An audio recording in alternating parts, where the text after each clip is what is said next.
Did Augustine introduce Manichaeism into the church, and we call that now Calvinism?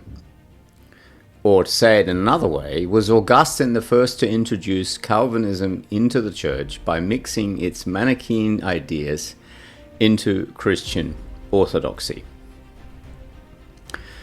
Perhaps we can rephrase the question: is Calvinism Manichaean because Augustine was a Manichaean before his conversion?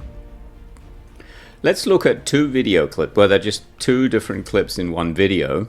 One is from a documentary video called Once Saved, Always Saved, and the other one is from an interview that was done by Leighton Flowers. Gnostics were heretics who denied that the God of the Old Testament is the same God as the God of the New Testament. They also believed that our flesh was inherently corrupt. Furthermore, they denied that Jesus had come in the flesh.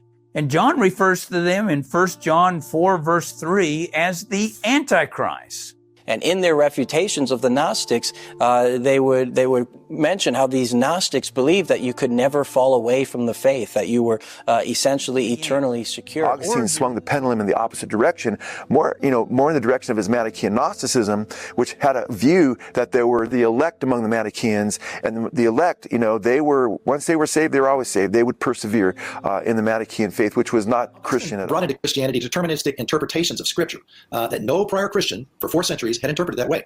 Augustine mixed Christianity with Manichaeism, and White seems not to know those facts. Other bishops of Augustine's time period accused him of Manichaeism before the Pelagian controversy.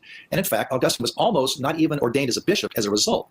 I quote 80 different scholars saying the early church fathers were free will. I could not find a single source document in the writings of the early church that corroborated the claim in the video that the early church were writing against this notion that once saved, always saved was a Manichaean idea that was brought into the church. Now, I'm not therefore saying there is no such document, but I simply couldn't find one anywhere. So from this perspective of once saved, always saved, I've made a whole range of videos. I have a playlist, which I will put into the video reference. It's all up 5 hours where I aim to rebut all the assertions made in that documentary, Once Saved, Always Saved. So we can set that topic aside, because this video here is not about once saved, always saved. It's about, is Manichaeism essentially, or is Calvinism essentially a rehash of Manichaean ideas?